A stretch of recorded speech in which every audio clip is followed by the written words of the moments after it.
Life, death, and beyond. What happens to a soul after it passes from this plane of existence? Is there an afterlife?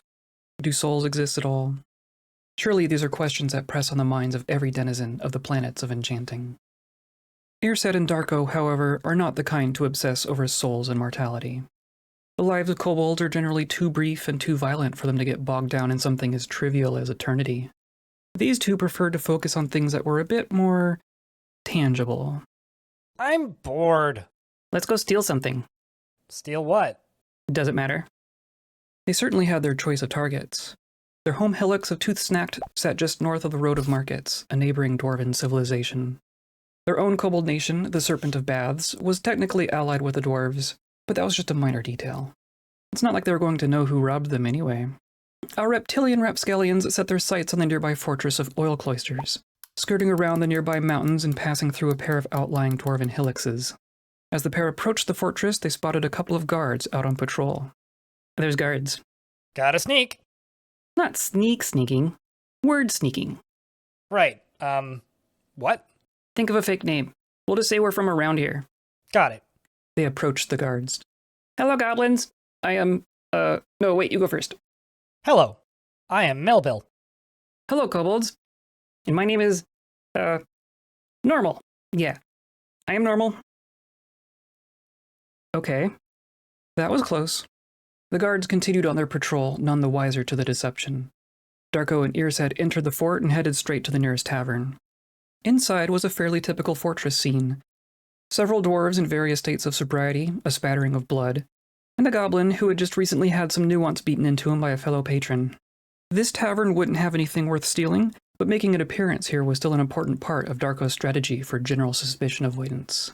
The rest involved walking up to the first person he saw and loudly interrogating them. You, goblin! Who do you work for? Who? Me? I don't work for anyone. What are you scheming? I do not scheme. Darko operated on the logic that if everyone else was too busy defending themselves, they wouldn't ever have the chance to question him. He repeated this process with the rest of the tavern goers. Who do you work for? And the tavern keeper. What are you scheming? And anyone else he could get the attention of. They mostly ignored the diminutive detective, but that suited Darko just fine.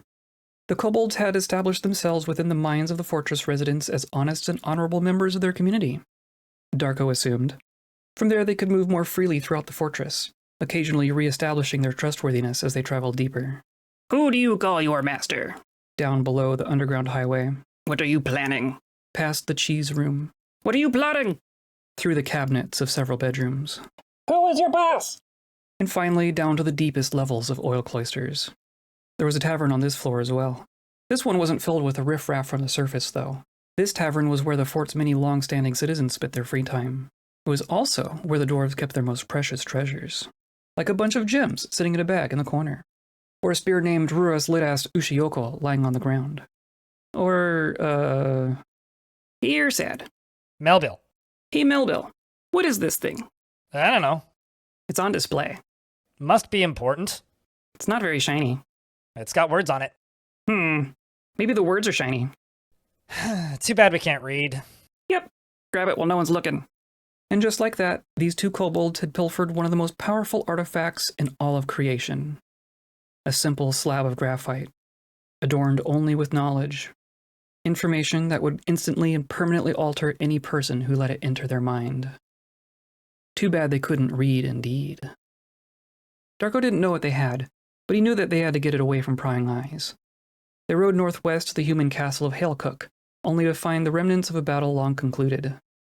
Few remained here other than a handful of goblins. Hello, goblin. I am Darko. Normal. No, you're Irsad. I'm Melville. Hello, unsuspicious kobolds. I am Stozu. We're out looting. Want to join us? Only if you lead me to glory and death. Haha. Well, maybe that first part. Darko did always have an eye for recruiting talent. That's why he was the brains of the outfit, after all. He led the others to the castle keep. Who do you work for? And then further north to an abandoned village. This whole area had been ransacked years earlier, and no one had ever bothered moving back in. Now the homes held nothing but a handful of wild kobolds. What are you scheming? It was a similar story in Lime Rhythm, though they did encounter some bandits. Who do you work for? I work for Zyril, the kobold warlord. Oh, thanks. More destroyed houses, more abandoned taverns. This sucks. More robbing? Glory and death! Haha, I like your enthusiasm. It just so happened that the dwarven capital fortress of Mountain Birth sat not too far to the southeast. And so the kobolds and their new goblin friend casually walked in through the front door of these ancient and storied halls, and then made a visit to the nearby library. Who do you work for? I work for the library. What are you scheming? Please be kind to the materials. So they only stole a couple books. Darko assumed someone would find them valuable. They worked their way deeper in the usual manner, past the trade depot. Who is your boss? Through the passages. What are you planning? And down to the deepest tavern the dwarves had dug. Here, again, Darko found the fortress's most valuable treasures. Not quite as impressive a haul as their previous heists, though. A spear, an axe. Okay, time to go. While climbing their way back to the surface, Darko spotted an unusual sight. A rat man, holding a spear and a shield, casually walking down the hallway amidst all these dwarves. Ratmen themselves weren't all that rare in the grand scheme of things. In fact, most would agree that there are simply too many of them. What was strange here was that the rat man was apparently comfortable in a bustling fortress, separated from his own kind. Darko's recruitment senses tingled. Hello, Ratman, I am normal. Okay. And what is your name? Okay. You want to join us? Glory and death! Glory and death! I wonder if I should worry about that. They ascended to the level of the caves, and Darko spotted a giant toad.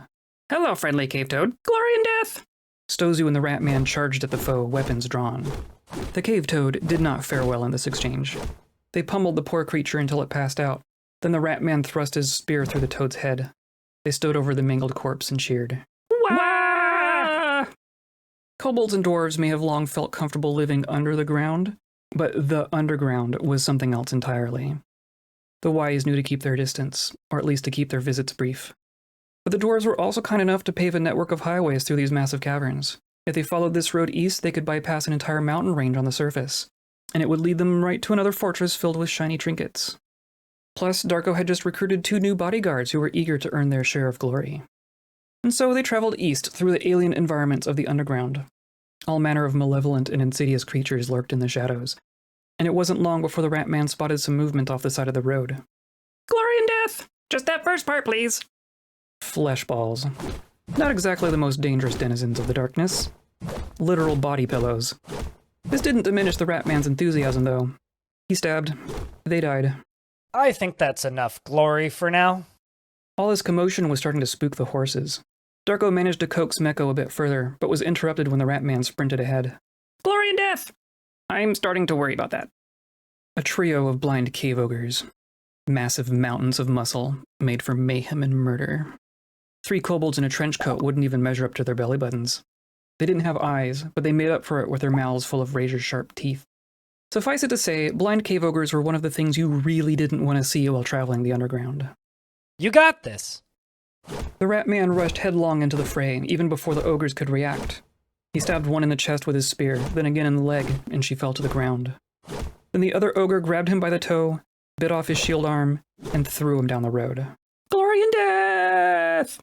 The Ratman slid along the paved surface until he reached the furthest ogre, who promptly grabbed the little guy and bit off his head. Okay, I'm worried. The bloody, headless corpse fell to the ground as Irsad, Stozu, and Usi the horse tangled with the 2 closer foes. Irsad struck the prone ogre in the head and managed to daze her. She repaid the favor with her teeth, chomping down and removing Irsad's right arm entirely. Hey, I was using that. Irsad's shield fell to the ground. Good thing he was left-handed.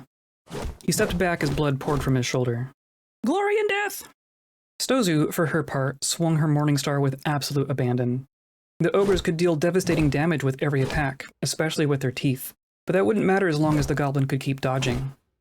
She bashed and dodged and bashed and dodged, but for as many of her swings connected, the ogres were just too massive. Their size alone meant they could withstand attacks that would pulverize anything smaller than an entire elephant. I should do something about this. Darko wasn't exactly built for this sort of thing. All he had on him was his trusty dagger, but these creatures obviously couldn't see anything. Maybe Darko could sneak in and stab them in the kidneys or something. Glory, glory, glory, glory! He didn't even get the chance to try. The ogre grabbed him. No fair! No fair! Then she bit him in half. All at once. Darko's lifeless upper body fell to the ground as the ogre chomped away on his legs. Glory and death! Stozu didn't let up. She bashed until the first ogre passed out from exhaustion, and then just kept going. It was at this point that Irsad figured it would be wise to reevaluate the situation. He could probably get away on one of the horses, but they were either too panicked or too injured to make an effective getaway. Of course, all that loot was still loaded up on Usi's back. The weapons and the books, while valuable, were generally replaceable. But who could say how valuable that stone slab was? Irsad took the opportunity to grab the mysterious rock and squeeze it into his backpack. Yoink!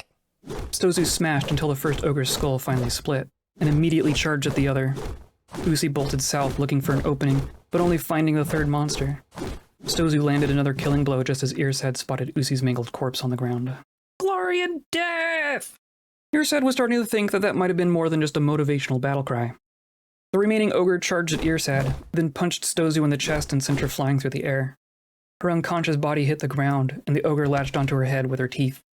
The iron helm kept the ogre from biting through her neck, so she just shook the unconscious goblin around by the head until she was satisfied, and then turned back to Irsad.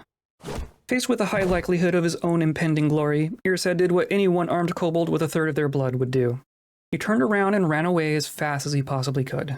Unfortunately, this was not very fast. The ogre charged and Irsad tumbled down the slope, dazed and bleeding. He leapt along the road, weighed down by all the loot in his backpack, rapidly losing blood, ogre on his heels. He made it to the bottom of the next ramp, but the ogre closed in. All Irsad could do was scramble away. The ogre grabbed Irsad's arm and twisted until he lost hold of his warhammer, and then she just punched the kobold in the head. Glory, death, and beyond. What happens now? Does some essence of the kobold detach from this now very mortal flesh? Does it move on to some eternal existence elsewhere? I honestly can't tell you. What I can tell you, however, is what happened to his body. It wasn't long before someone passed by. Shem, a gorlak chemist, relocating from her home in Borfeld, and her two traveling companions, Silsa and Solon. Oh no, a dead little kobold! What happened here? Look at those bite marks! Look at that backpack! Irsad's pack did indeed bulge mightily, not only with artifact weapons and gems. A dark rectangle of graphite stuck out the top, as if calling for attention. Oh, hello, what's this? Is this writing? Shem lifted the slab from the backpack. The secrets of life and... And then there was no going back. Whoa, what happened? What just happened? What just happened? What just happened? You tell us what just happened! I just read this thing and everything went dark for a second. That part's okay, but now I know how to animate corpses and I kind of wish I could unlearn that. Also, my stomach hurts. You learned that just now? Yeah, apparently it's pretty simple. With but a flick of the wrist, Shem demonstrated. Arise! The corpse that was once Irsad shuddered and began to move. Its skin was pale, its blood frozen and clotted. It stood slowly to its full height and stared back at the gorlak. So you just do that? Hello, kobold. No response. Maybe I need more practice. Make sure you grab all his stuff. They followed the trail of blood further down the road. Oh good, more corpses. Blind cave ogres. Nasty way to go. Fun fact, they can see you just fine. Okay, let me try again. I bet I can get one to talk. Shem tried again, and again, and again, and each time she would greet her new creation. Hello, ogre. Would you like to join us on our journey? Each time she received no response. This was all very unnecessary. It was science. Did you have to do the headless rat thing? And this one is just half of someone. Science! Have you ever read something that immediately and completely changed your life? Could you ever again be the person you were moments before? Would you remove it from your mind if given the choice? Also, I think I'm immortal now. Great. Come on. It's this way to Leopardbends. Thank you for watching. And a very big thank you to Blind IRL and The Smitchell for voicing Irsad and Shem. They are both community-supported creators, and they both stream Dwarf Fortress, and they're both very lovely people, so I'd appreciate if you showed them some love. I am also supported entirely by my community, so if you want to show me some love, you can do so by gently caressing a button below, or by whispering sweet nothings into the comments section. Nor more.